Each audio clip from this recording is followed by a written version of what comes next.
Alright, time for another game vlog and to update you on my progress with The Legend of Zelda, The Breath of the Wild. How many hours have I been playing so far? 63! Quite a jump since the last video. I was expecting to make one around 50 hours and I probably could have, but yeah, I've been diving deep into this game, but I thought that was crazy. I thought that was ridiculous. I'd put 63 hours into this game in just under 2 weeks, but there are people who in the first week had put in 120, 125 hours. It's ridiculous how much people have been playing this game, myself included, but also Connie, who I mentioned in the last video. She was getting into Zelda. On Sunday, she played for 10 hours. 10! I mean, she's got me beat for a daily record. 10 hours.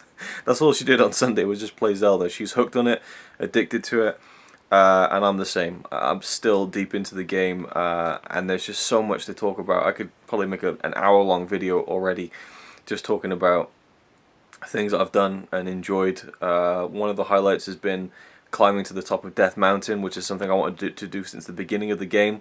When you look out and you see the expanse of Hyrule, and I saw that volcanic monstrosity in the distance, and I thought, I wonder if I can literally climb to the very top of that.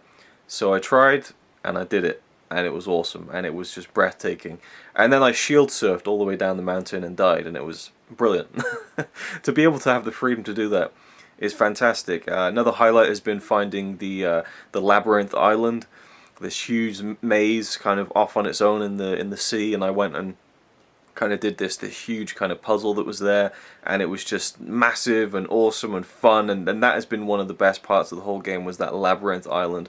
And I know there's 2 other labyrinths in the map somewhere, so I'm really looking forward to getting to those, but that island off on its own just looked so cool, and it was really fun and challenging to kind of get through that and to kind of work out how to get past some of the more tougher enemies in the game. And I'm definitely at the point now where I can kind of handle most of the enemies except for the Lionels. And if you played the game, you'll know what the Lionels are. I mean, they are impossible. There must be some trick I need to figure out, because I can't get past the Lionels for the death of me. They absolutely are just rock. I can't I just can't beat them. I cannot beat them. I've tried so many times and I've just given up because I just haven't got the skills, or I don't know, I haven't got the tools needed to beat those things. The kind of big centaur creatures that are just so ridiculously strong that will kill you in one shot.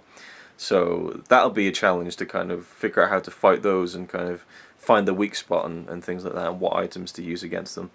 I've now done 2 of the Divine Beasts, which are kind of the 4 main dungeons of the game, and that has been maybe a criticism, is that the Zelda games are built on the foundation of dungeons. Doing these dungeons with all these rooms and puzzles and doors and keys and things like that. And they've kind of done away with that in this game. I mean, you have 120 shrines to go into, and I believe a lot of those are just, you just walk in and pick up the prize at the end. You don't have to do anything, and some of them are just combat trials. But I think there's around 60, maybe even 70 that are puzzle shrines, and some of them are really elaborate and they feel like mini dungeons themselves. But the 4 main dungeons, I've done 2 of them so far, haven't really been that long. It's been more of a quest to get to them. The last one I did was the one out in the desert, which was the thing I saw on my first day of the game that looked like Hyrule Moving Castle, and it was awesome. I mean, just the cinematic feeling you get by just being in that beast as it's moving around the desert and you're trying to solve it and stuff, and there's all these things you go to. I mean, it was really cool and elaborate, but I felt like it wasn't as long as it needed to be. And again, look at Ocarina of Time. I think there's 9 dungeons in that, and there's mini dungeons as well. So it feels like it's lacking on the dungeon aspect, but where it more than makes up for it is this open world aspect, which wasn't really fully, completely an integral part of the other Zelda games. And that's what really you spend the time on, is the outside stuff. I can't say how many times I've picked up the game and said to myself, okay, I'm going to go do one of those Divine Beast quests now. It's been 40 hours, I need to get to the main part of the story. And then I'll be going to the Divine Beast location, and I'll be like, oh, if I just do this, and I'll talk to someone and they say, hey, can you get me this? And I'll go off and do this whole other thing, and it just it just goes on and on, but I like it. I like getting lost in those little side quests, and The two Divine Beasts have been really enjoyable. I like the story of getting to them. Probably the most frustrating part of the game was the Divine Beast on Death Mountain, trying to get up there.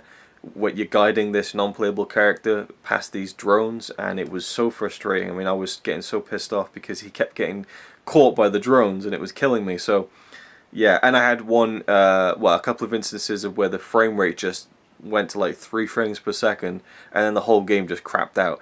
And it's when I was fighting these massive enemies on the slopes of Death Mountain. It just felt like the game couldn't keep up with itself. But those frame rate issues have been really minimal when you think about the fact that I've been playing it for 60 plus hours. You know, there haven't really been that many. I also have my own house now. I bought a house in one of the villages, and they have like a weapon setup and shield mounts on the wall. That's really fun. I like displaying the weapons and stuff. And I'm definitely someone who kind of hoards weapons, and I have really cool weapons, but I don't really use them that much. So I think I need to just stop being so precious over it and just use the cool weapons that I've got. I think I've got like 15 weapon slots now, as far as like swords and stuff. So yeah, what else? Last night I thought, fuck it, I'm going to go to Hyrule Castle just to see what's up. And it was awesome. The music when you get to Hyrule Castle is awesome.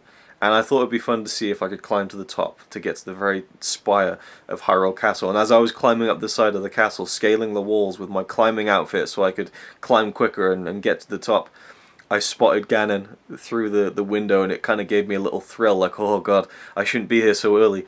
And then, well, 60 hours into the game, but still, I got to the very top of the Hyrule Castle and just kind of looked around. It was awesome. Just, again, you can just look wherever you want to go, and you can go there. Most of the time. I did find one thing where I tried to kind of paraglide off to the edge of the map, and I got this message: you can't go any farther. And I was like, bullshit, I want my money back. But they've got to, you know, that they have to draw a line somewhere, you know. And it would be weird if it was an island, you know. So I like that they have kind of those mountains off to the west and the north where you just can't get to them with anything. So again, it would feel weird if it was an island. I like that it's half and half. You know, on one side you have the sea, and it goes off, and then on the other side you have the cliffs and stuff like that. So again, you can tell I could just ramble on about this game forever.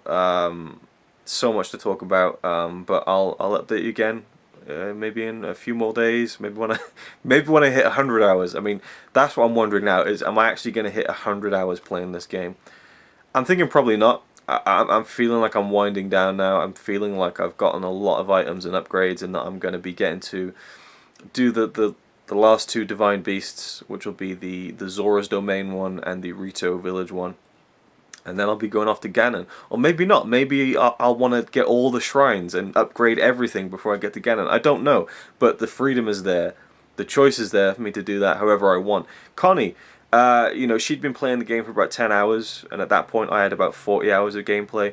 And she was finding stuff I'd never seen before. She was finding diamonds. And I was like, you can find diamonds in the game?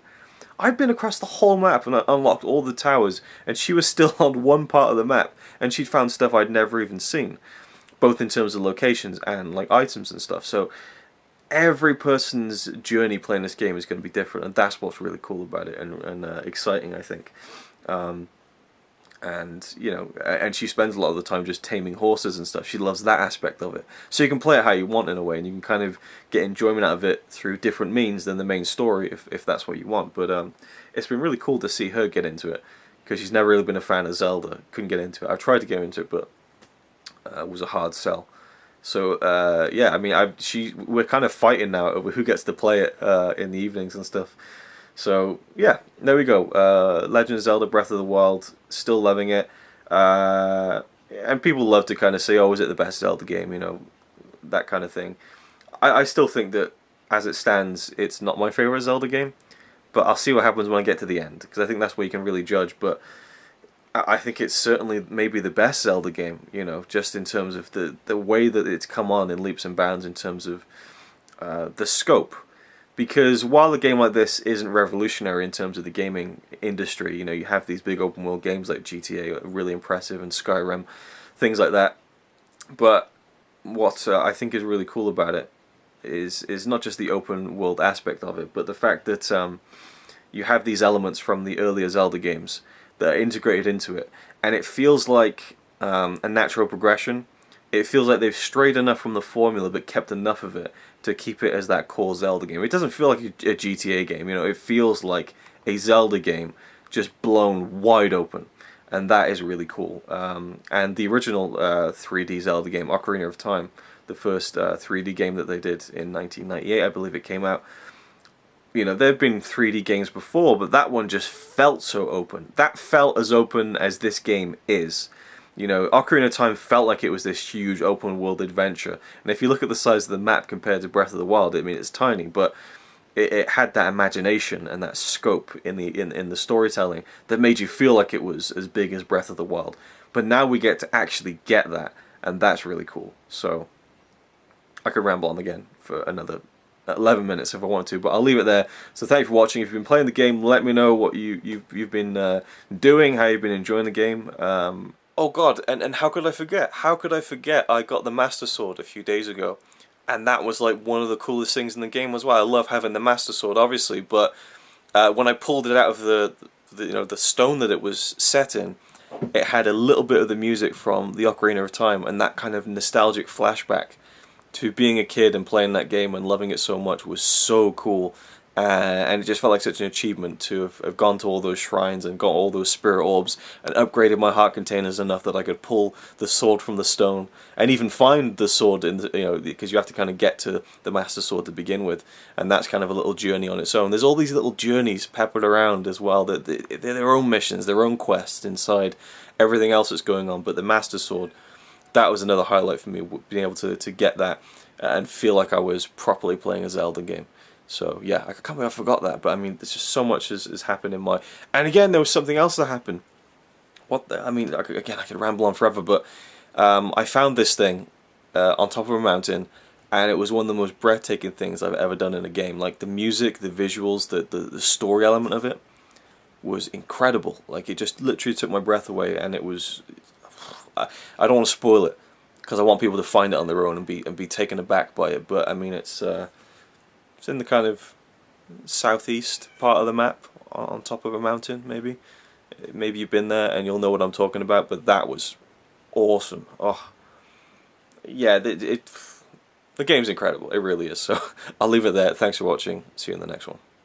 It's alright by me. Apart from the fact he throws cans of Carlin into a tree. Yeah, he's really cool. Yeah, he's really cool. But he's not quite as cool as you, 'cause